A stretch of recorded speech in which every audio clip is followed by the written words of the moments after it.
Welcome everyone to the introduction session on ArcGIS Maps SDK for Kotlin. Myself, Rama Chintapalli, I'm the Principal Product Engineer and Product Owner on the Kotlin team at Esri. And I have my colleague Soren here. Soren, you want to introduce yourself? Hi. My name is Soren Roth, Senior Software Engineer on the ArcGIS Maps SDK for Kotlin. Right. How many of you used Kotlin SDK version 200 or the runtime SDK for Android version 100 before? Right? We have a few people. Again, for people who are not familiar with our family of native SDKs, so Kotlin is one of the SDKs from the family of native Maps SDKs, specifically targeting the Android platform. So we have all the capabilities that are common to all native SDKs. And for this session, we are going to look into the Kotlin specific features. So we'll not get into all the general capabilities, but more specific into the Kotlin features. So with that said, here is the agenda for this session. We'll look into how to get started with the SDK. We will talk about the UI patterns. There were evolving patterns in the mobile development world. And we'll talk about the UI pattern specifically on Android, and also talk about what we are offering and kind of have a deeper look into some of those aspects and see how the Composable, MapView, SceneView that we are going to introduce today, talk about it in a little detail. And then we'll also look at the SDK programming patterns that are kind of common to our SDK. And then we'll talk about authentication, which is kind of a key aspect of the SDK. We'll look into that. And then we'll finally talk about Toolkit components and then what's coming in the future. So with that agenda, let's get started. So for you to get started with our SDK, you just can sign up with your developer account or have an organizational account. And then to work with the SDK, you just install your Android Studio. And once you have your Android Studio installed and to begin your app development, you need to be aware of certain requirements of the SDK. We support a minimum Android SDK version of API 26 and above, which is Android Oreo and above. And the supported architectures we do are the 64-bit and 32-bit ARM and 64-bit and 32-bit X8 Intel. So, and then for OpenGLs, for 2D, the minimum version requirement is OpenGL 2.0, and for 3D is 3.0. And then for you to get started, we provide a lot of resources. Everything starts with the developers.arcgis.com. That's our website. Throughout this presentation, you will see these QR codes. If you want to have links for those, like you can open your camera and just scan them and bookmark them if you want to. And this developer site has a lot of information. There's guide docs which explain in detail the conceptual aspects of the SDK. Then there is API reference, which gives more details about the classes and the objects that we work with. Tutorials that kind of guide you through the step-by-step instructions on how to use the SDK. And we have a lot of samples that are open source on GitHub as well. So now how do we get started with the SDK? Android uses Gradle as the build system. So we host our library, the SDK library, as a Maven on the Maven repository, which is hosted on JFrog. So in order to get the library as a dependency via Gradle, you just define your repository in your build.gradle file and add the dependency to your application project. And currently we are at the version 200.3.0, and that's the version you would specify. Apart from the SDK library, we also provided Toolkit library modules, which are hosted on the same Maven repository and can be accessed the same way. So you could add them the same way as you add the SDK and provide the version there. So what do we offer in the toolkit modules that's different from the SDK? For us, the toolkit provides a comprehensive set of UI components to help you jumpstart your application development. And all these components that we provide in the toolkit are open sourced. That means you have the full liberty to customize, style, and do whatever you want with them. And we have been adding these UI components in the Maps SDKs for Kotlin since version 200.2. And we treat toolkit at the same level as the SDK. And we provide the same release cycles. So just like how the SDK releases, we have this toolkit library also released along with the SDK. And the best thing about the toolkit components is they are modular, meaning you can pick and choose which components you need to work with. So if you like certain components, you just include them, others you can ignore. And importantly, all the Kotlin SDK toolkit components that we are building are built with Jetpack Compose. So what is Jetpack Compose? Jetpack Compose is the declarative UI framework for modern Android development. And the Android developer community itself is moving away from the traditional XML layout-based imperative UI designs to more declarative Compose UI. So it's natural for our users to ask us, like, how are we going to support our SDK to help with the rendering of the maps and scenes in the Compose architecture. So for that, we are now coming up with Composable MapView and Composable SceneView in our upcoming release, which will be in April. And it will be part of our toolkit as a new GeoView Compose module. So you can include this in your app the same way you work with any other toolkit modules and specify the version. So with that introduction, I'll quickly hand over to Soren to demonstrate Composable MapView that's coming soon. All right. Did we make the switch? Yes, we did. You can see here I've got a plain vanilla Android Studio project on the left, which is rendering just a white screen on my device here. And I'm going to expose some code here that's commented out and uncomment it. The result will be that these 5 lines will produce a map view on the screen using the composable map view function. There we go. Just like that. That's the demo. It's just a sneak peek. We'll get more into it later. Right. That's a nice demo to showcase how easy it is with Compose to get started with the SDK and working with maps. Thanks, Soren.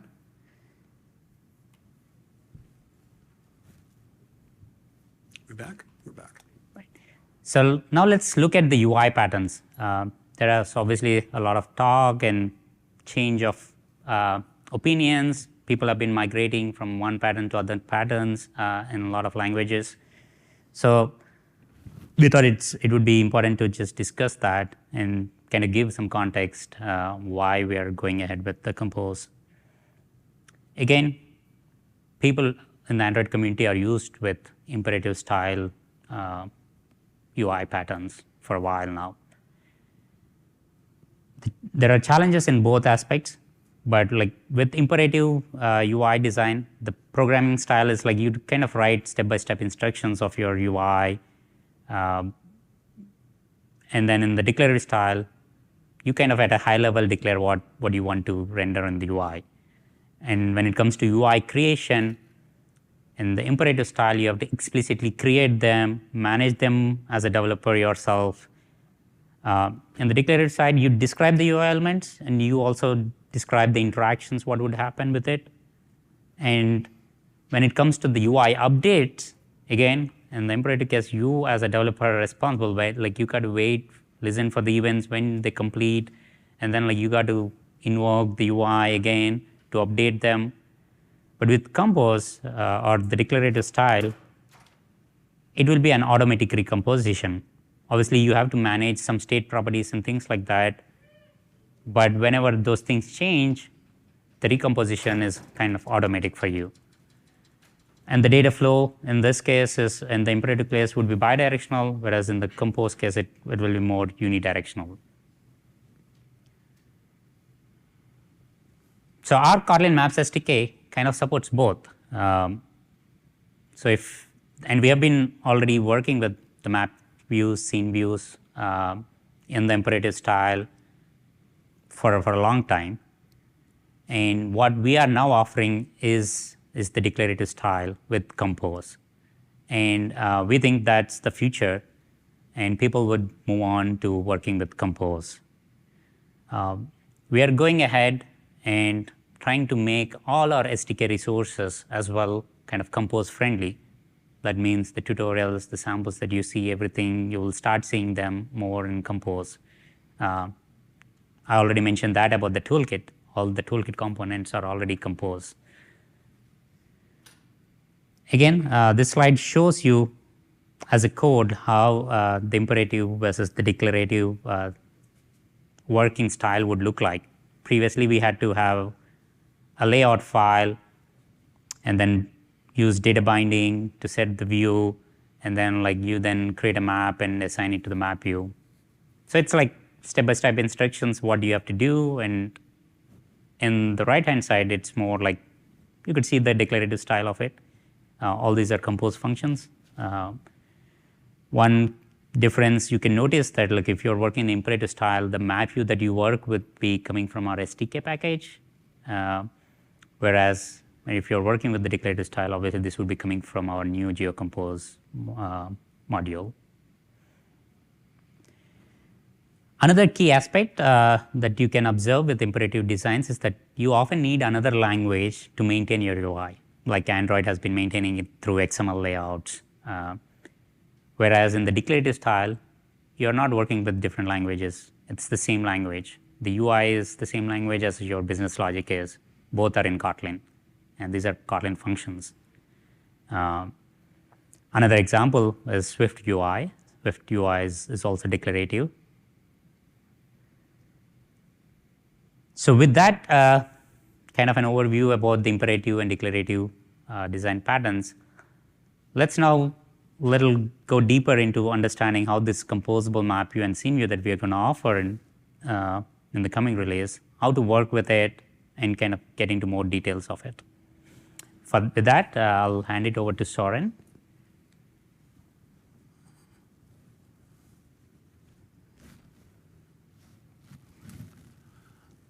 Thanks, Rama.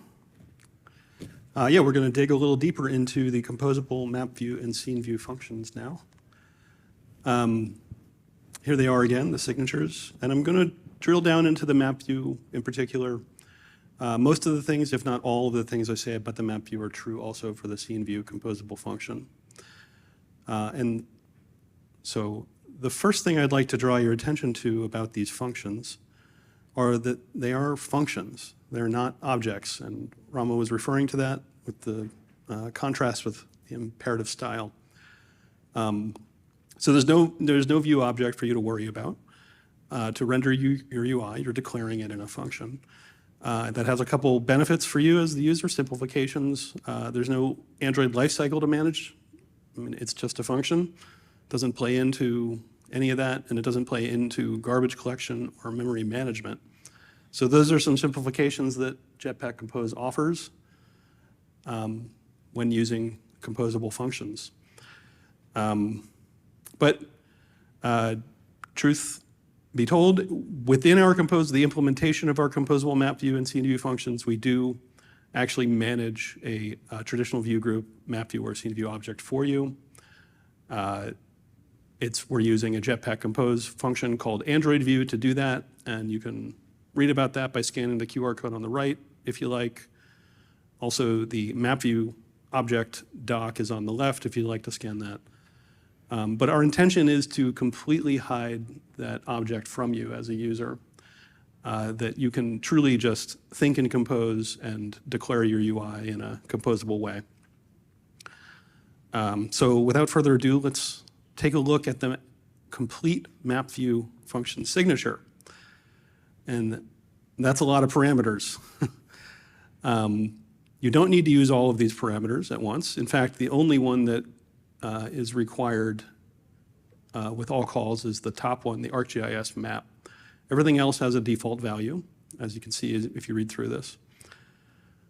And we don't expect anyone to have to use all of these at any one time. In fact, we only expect you to have to use two, maybe three at a time.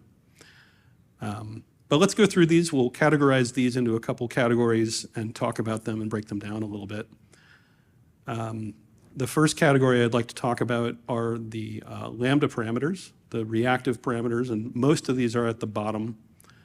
Not all of them. There are a couple more sprinkled out throughout it, but there's a big collection at the bottom, so I highlighted it. And these are reactive parameters that allow you to react to events from the low-level UI. And these should be familiar to anyone who's worked with UI code before, such as handling touch events, things like that. These are surfaced here in Compose as functional Lambda parameters that you can implement a function to respond to events raised by the lower level UI. So moving on to the second category of parameters. These are parameters that represent the state of the map. And these are just sort of values that are passed in, state that are passed into the map. You've got your ArcGIS map, that first parameter, which is probably familiar to some of you as the model object that provides business logic for map views in all of our SDKs. It has access to layers and things like that in it. But there are other examples. Wraparound mode is attribution bar visible, things like that. And they represent the state of your UI. And this brings up kind of a fundamental question or proposition about using Compose, which is, well, what if I want to change the wraparound mode of my map? What if I want to, change the state of my UI? Do I need to call this MapView function again? Is that how this works? Do I just, continuously call the MapView function again? And the answer to that is yes and no. You do have to call that function again. It does need to be called, I should say, in the passive voice. But if you do things correctly in setting up your composable UI, the Jetpack Compose runtime will do that for you. So and what that means is you need to register your state variables that you passed in as parameters, register them as state variables with the Jetpack Compose runtime, and any composable function that reads those values will be called again by the runtime when they change. So it's the runtime that will actually call the MapView function for you again. That's kind of a deep topic, and it's really fundamental to how composable UIs work, declarative UIs. And we have a talk specifically on this topic at 4:45 today in a demo theater. It's called Introduction to Jetpack Compose at 4:45 p.m. In demo theater 2. So getting back to these categories of parameters, there's one final category I'd like to talk about, which are parameters that provide operations on the MapView or SceneView. And so these are parameters which interact with the low-level details of the UI, such as the bits themselves or the screen location of taps and things like that. If you need access to those kinds of things, we have this MapView proxy object and a SceneView proxy object, which has those methods, which you can pass into the composable method to get those things, to access things like screen locations or to export an image and things like that, things that otherwise cannot be done without low-level access to the UI itself. And I'm going to show an example in just a second that draws together the use of this proxy with the use of Lambda parameters in just a second here. But in summary, this humongous signature has three general categories of parameters. You have Lambda parameters, which expose events raised by the lower level UI, parameters that represent the state of the MapView or SceneView, and a parameter, the MapView proxy, that provides operations on the MapView or a SceneView proxy on the SceneView. Okay, so let's look at an example that really scopes this down. And what we want to do in this example is just identify features based on the user taps on the screen. And so we've got a MapView composable call on the left, and on the right, you can see there are some features, some earthquakes in Peru, and you can see my tap points on the screen, and those are followed up by the features I'm tapping being selected. And this is done almost entirely in the code I'm going to reveal on the left, where we have a MapView, composable MapView function call. We pass in our ArcGIS map. We pass in our MapView proxy. And then we provide the unsingle tap confirmed lambda, which within it, we launch a coroutine. And within that, we call the identify function on the MapView proxy, which takes the screen point provided by the unsingle tap confirmed event and passes it into identify, which will return the features in the layer that I've tapped on. And so that's almost all there is to this. I didn't put in the, what I'm doing with the feature to select it, but this is basically the entire example right here.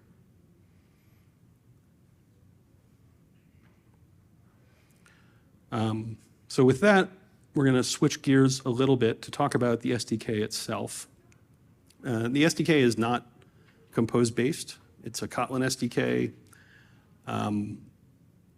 And yeah, so as a Kotlin SDK, we get into a few language features of the Kotlin SDK pretty heavily, in particular structured concurrency, which is a framework for concurrent programming within Kotlin and related concepts of coroutines and flows. And we'll see more of those as we talk about the SDK and the patterns in the SDK. So I'm not going to get into what those are too much, except to say that if you would like to know what they are, you can scan this QR code here to read an Android guide doc on the topic. And I'm going to go back one slide to cover the patterns that we're going to see in the SDK. We're going to look at the loadable pattern, and we're going to look at jobs and tasks.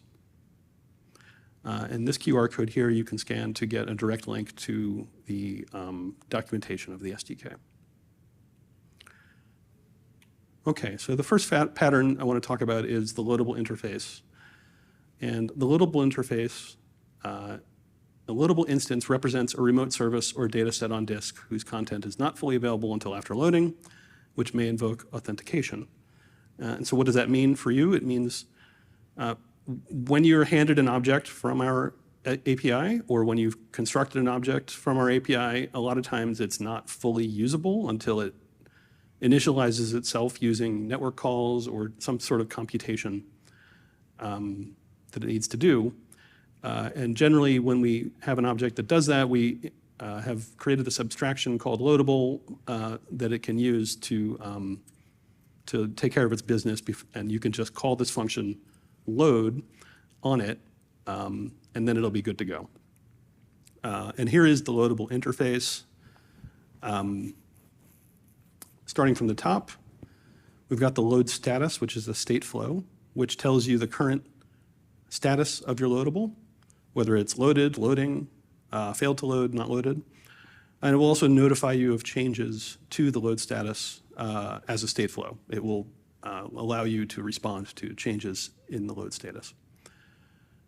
Secondly, we've got the load function, which I referred to before. This is a suspend function. And this is what you call when you have an object that you've just been handed by the API or one that you've constructed, but it's not fully ready to be used. And you notice that it implements the loadable interface, and so you call load on it to get it ready to be used. Retry load is similar, but you can call that on an object that previously failed to load. And cancel load will cancel a load that's ongoing. So let's move into a super simple example here of using the loadable interface to load a map. We've got a map that I've created, and it's not ready to be used yet. I need to call load, and load is a suspend function, as I mentioned. So it needs to be called within a coroutine, which is what I'm creating there by calling scope.launch, or it needs to be called within another suspend function. And a suspend function sort of gives the illusion of sequential programming for asynchronous tasks, such as this. And what will happen here within this coroutine is the coroutine will suspend at the end of the load call until the load call has completed. And so, and then after that line of code, the map is truly either loaded or failed to load. And you can see that with the follow-on code below it. Okay. So one more example about the loadable interface, about how to observe changes to the load status using the load status state flow. So in this example, you are not the one calling load. That's happening somewhere else in your code base.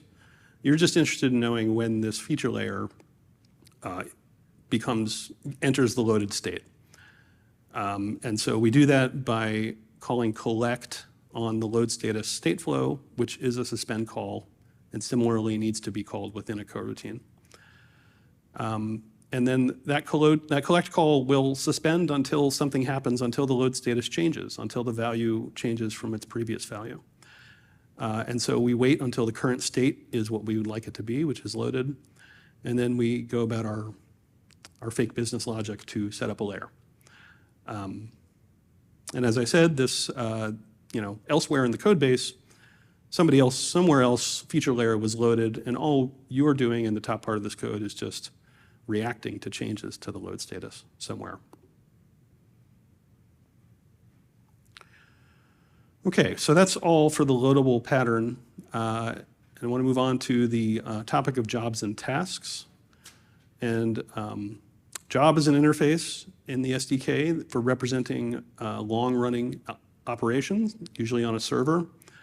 And the job is an instance which represents the work itself. And so you start a job, you stop a job, you cancel a job, and you can observe flows associated with the job to tell you how much progress it's made, what its status is, any messages that it's provided, things like that. And a task is a related type of object which is used to initialize and configure and ultimately create a job object. So let's look at an instance of, or an example of that, where we're taking a map offline. So we've got a suspend function here, which takes an ArcGIS map as a parameter and a geometry expressing an area of interest. And in the first line of code of the function, we create our task and pass it the ArcGIS map. The second line of code, we're creating some parameters from the task, which we'll use to ultimately create the job. And that is a suspend function as well. And below that, we create the job calling create generate offline map job.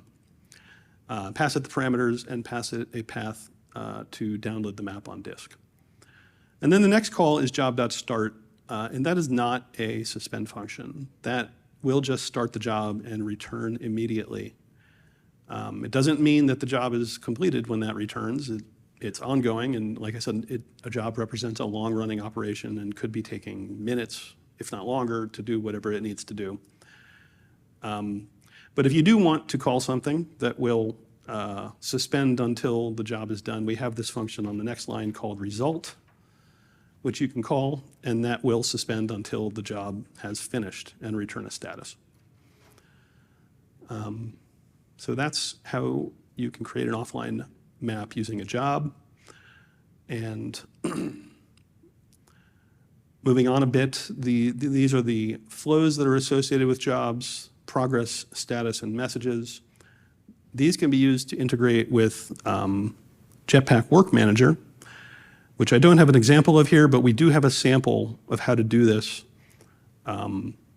If you follow the QR code on the screen, you can get to that sample to see how to integrate taking a map offline with Jetpack Work Manager, which works very well seamlessly within Android applications. So that is it for jobs and tasks and loadables. And now I'm going to hand it back to Rama to talk about authentication. Thanks, Soren. Authentication, again, is another key aspect of our SDK. So what are the different ways of accessing the services that the ArcGIS system provides us? So we have like different authentication methods. If you are like a person who just created a developer account, or you have signed up as a new developer, you might have a developer account and you might get an API key to access all the services, right? So you could use your API key, access your services. That's great. But if you are like an ArcGIS user who's part of an ArcGIS organization, or you have your own enterprise portal or things like that, then there are like a lot of security mechanisms that you can configure your enterprise and things like that. So all those things fall under this ArcGIS identity category. So and we have, within that, we support a lot of authentication methods. We support OAuth, working with the ArcGIS tokens. We also support the web tier, like integrated Windows authentication or PKI. So we support all of those as well. And Authentication Manager in the SDK is the central place for kind of configuring all the challenge handlers, working with credential stores. So this is the main class to look into. And this is available on the ArcGIS environment class. So you could set your authentication challenge handlers or your credential stores using this particular object from the SDK. And again, challenge handlers and the stores are kind of responsible for handling the authentication challenges that are happening by the service and storing the credentials. So the typical workflow, let's say if you're trying to load a secured resource like a portal or a feature layer, so you try to access that resource. And the server challenges, it requests the clients, give me an identity to access, typically an access token, to access that service. And then as soon as the challenge is requested from server, the challenge handlers in the SDK trigger an event for the client to take an action. So based on the authentication method, the client can now like show some kind of an UI for the user to enter the credentials and create this credential object within the SDK. And then when you create the credential object, you pass it to the server, and now server authenticates it and provides and confirms that this is a valid access token that you have. And then once we get the confirmation, then the client stores the accepted credentials in the credential store, so that whenever you're hitting the same service again, you don't need to go through this whole process again. So you automatically, based on the domain that you're trying to hit, it will try to use the token from the store and then automatically apply it to the secured service. Again, this is all great if you are trying to manage your own authentication the way you want to handle it. But we have greatly simplified this as well by providing an authentication Toolkit UI component. So this Toolkit UI component automatically handles for you the OAuth, the tokens, the whole of the ArcGIS identity for you. And it's very easy. There's a snippet of code here. You just need to create an authenticator state, set OAuth user. This is an example for OAuth, by the way. And you just set the OAuth user configuration and just pass in the authenticator state to your authenticator composable function. And that's all you would need to get an application like this, like that would honor the OAuth and open the browser for you to log in and access your resources. And since this authentication component, UI component, is part of the toolkit, as I mentioned earlier, it's open source. That means it gives you the flexibility to kind of modify or style it the way you want and use the material theme of your application to it and modify it the way you want. So now that we have kind of introduced the UI component through the authentication, I want to talk about the other Toolkit UI components that are available.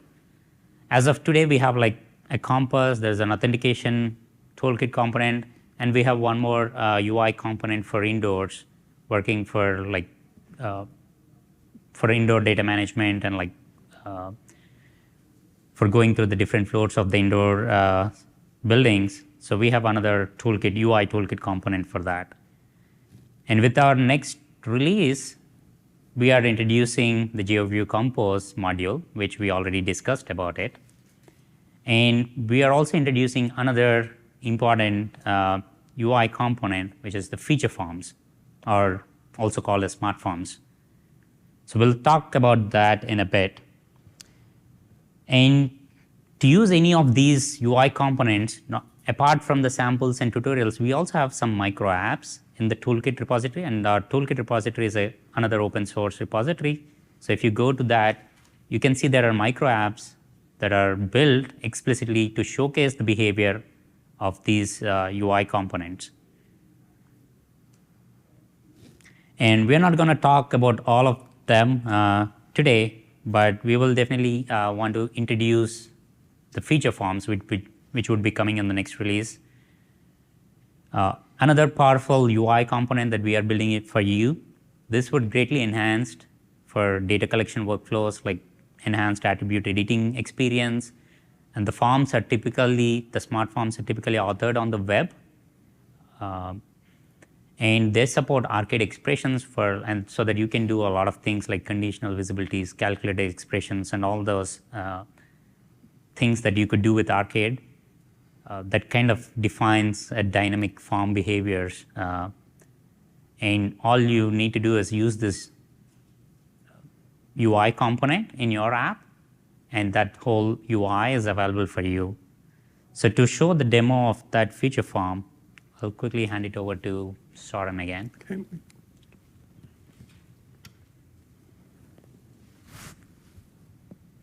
Okay.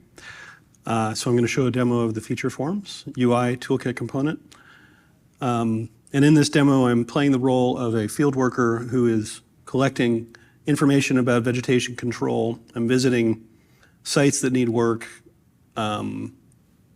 collecting requirements, and ultimately creating a summary so that in the future, another team can visit the site and actually perform the work. So I'm going to tap on a feature here randomly, where that one doesn't have one.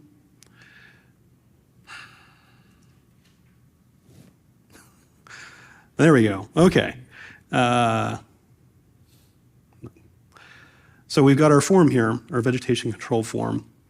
And I'm going to go through and point out a couple things. Sorry, I think I'm getting a couple tap events here. My phone, the battery started exploding on this trip. So see if I can survive this. I might just leave the phone here in Palm Springs, not take it on the airplane with me. So we'll go quickly through this. You can see the first field is an electrical outage required? No. And when I tap yes, it will reveal a couple elements that are hidden. And that's using Arcade to evaluate the visibility of those other fields based on the value of another attribute from the radio or the switch field. And so I'll go through this. I'll set up some work time, maybe tomorrow, end time on Thursday. I'm just going to go through the form here and point out a couple things. And the key here is I'm trying to show dynamic behavior of visibility, requiredness, and even the value of other elements in the form based on other things happening in the form. Is traffic control required? It brings up a combo box. I'll say we need a flagger. Traffic control start time, probably the same as the other one. I'm going to say we need at least 2 people to flag and then some people to do the work. Time estimate, that's a required field. If I try to leave that field, it's going to say, hey, you have to put in the time estimate. So I'll say that's going to take 16 hours of work. And for this work, we definitely need a helicopter. So I'm going to select helicopter. And you can see here at the bottom, We'll just skip the police escort required. But there's a summary here that is sort of like a concatenated list, crude concatenated list of all the other values, and that itself is an attribute value in the system. And it's being derived by the answers from the other elements in the form. Each of these elements loosely relates to an attribute in the system. And so I can save that back to my feature service or geodatabase, and then somebody else can perform some job on that data to gather a group up and send them out in the field to take care of whatever happened out there that required a helicopter. And that is the FeatureForms demo. We're really excited to bring you not only the FeatureForms UI toolkit in the 200.4 release of the toolkit, but also the FeatureForms API, which will be part of the SDK, from which you can design your own UI. You can look at the open source version of our toolkit UI to inform your designs, but it's an API as well as a toolkit release. And that's that. Switch it back to 3. That's a great demo, and it's a powerful UI component. We definitely think this would definitely enhance your whole data collection workflows. And never forget, these are all open source, so that means like you could again style them the way you want. All right, so let's see what else is coming from the SDK. Again, as I mentioned at the beginning, we're not covering a lot of the capabilities what the SDK is offering, because that's all common for all the native maps SDKs. But I just wanted to give a sneak peek of some of the things that we have been working on. And this is common for all native SDKs, not just Kotlin. With Geometry Editor, we are going to have the support for snapping, which has been a long pending request from many of our developers. With real time, we're going to support the custom data feeds, and we are also supporting the OGC 3D tiles. There are new date time fields that are coming in that already came in the rest of the platform. The Maps SDKs are also going to support them. There are some sync enhancements that have been worked with the utility networks as well. If you want to know more details about what for each of those capabilities, you can attend the Road Ahead session for the Maps SDK. That's happening this Thursday. And if you are someone who has used the Runtime SDK and want to migrate to Maps SDK for Kotlin, there's another session that's going to happen today at 4 o'clock. So that's like migrating to ArcGIS Maps SDK for Kotlin from our previous version, the Runtime SDK for Android. So let's just quickly recap what we saw.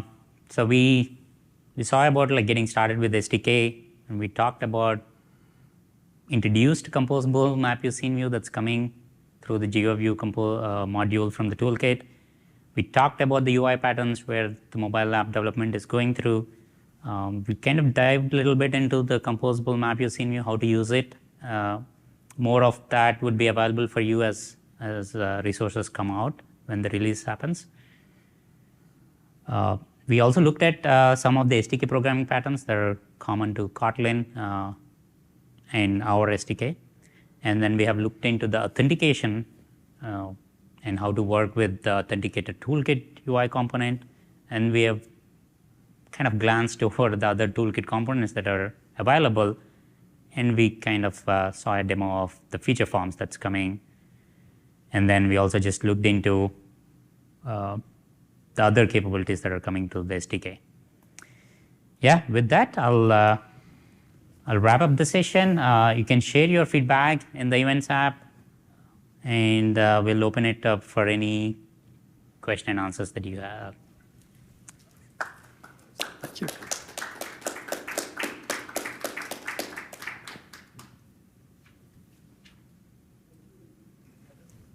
I had a question about the forms. Yep. So are they, what's the form, I guess, let me see. What's the format that they output? Can I just use the UI with my own data and my own variables underneath, or do they have to be tied to the API? They're tied to the API in that the attributes of a feature in a feature table will be the thing that they draw their data from. So for the record, the question was, where does the data backing the form come from? Can it be my own data, or does it have to come from the API? And yeah, the data comes from the attributes of features in a feature table. And so each of those elements in the form, put it back on the screen. Each of the elements in the form represent essentially an attribute. See if there we go. Some of them, clearly this is a date time field, right? But the other ones, the switches, the radios, the combos, those are going to be lists associated with an attribute on the feature that you would set up a list in the map viewer for a particular column in your table. And some of them are text, some of them are numeric.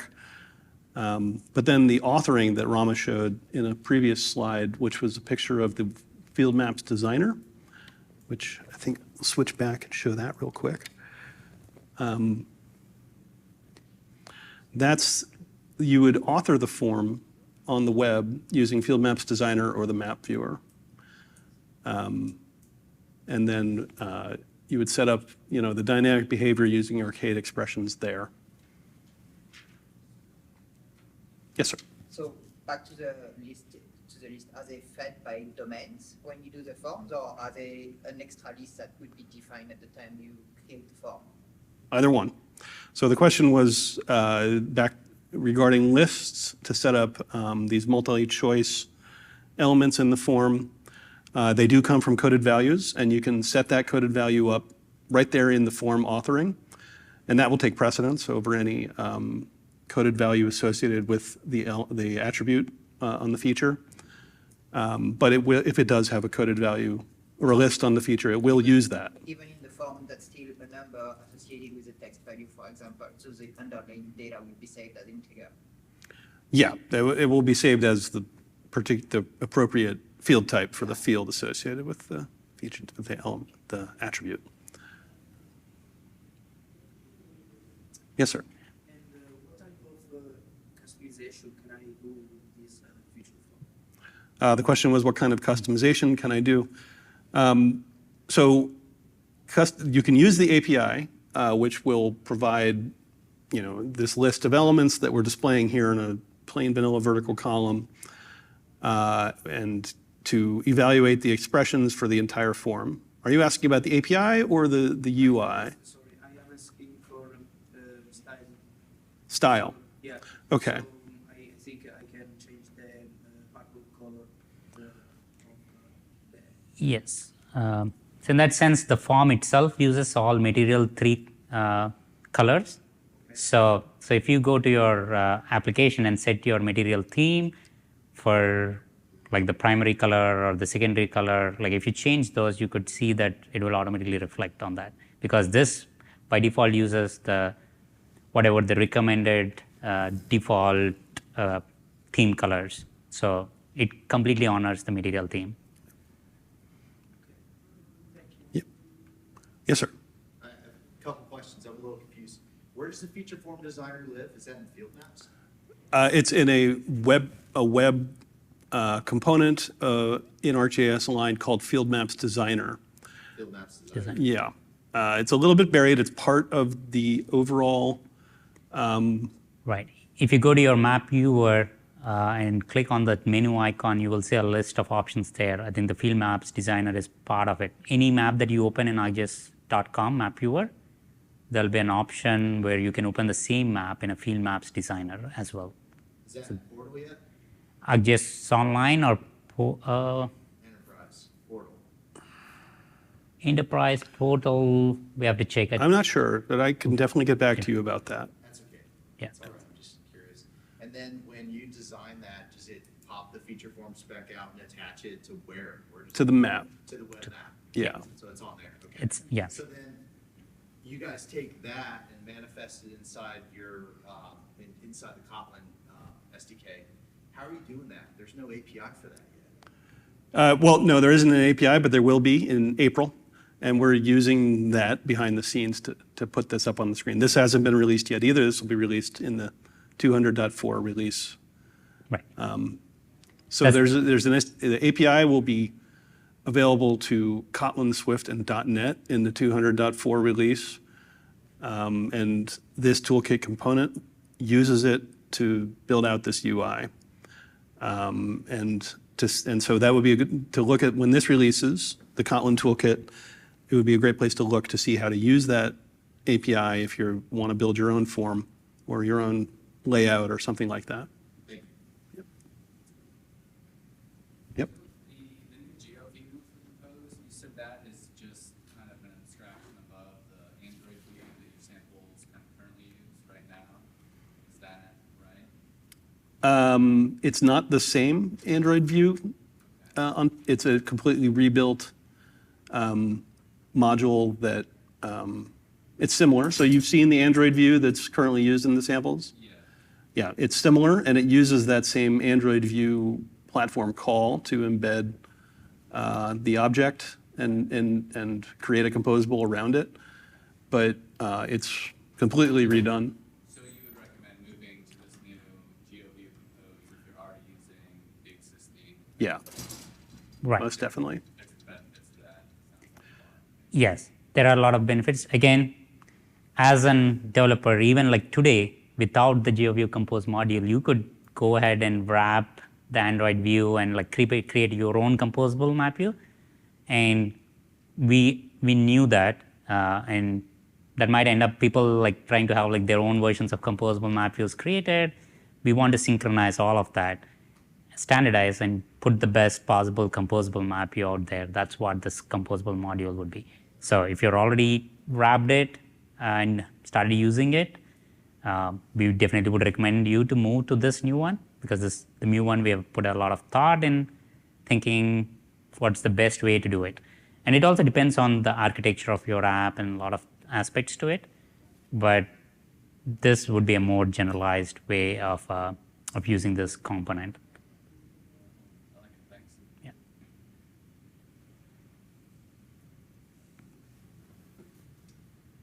Yes. Sure. So I have a question about offline and transferring those offline maps between devices in the field using SceneView data. Is that a use case that you're aware of or heard about? Right. So- Today, you could take things offline.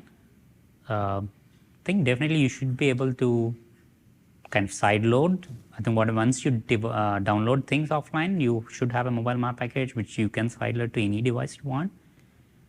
But when it comes to synchronization, you always need to make sure you register with that service and then synchronize. So that workflow, maybe like we could check offline, like the specific workflow that you're looking for. But as such, when you take offline, it's a completely isolated file package. So that can be sideloaded to any Android device. What is the extension for that?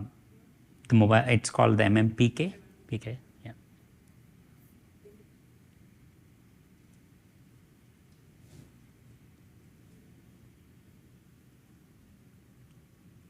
Right. There are no other questions. We'll finish the session. Thank you. All right. Thanks Thank for you. attending. Have a nice rest of the day. Thank you.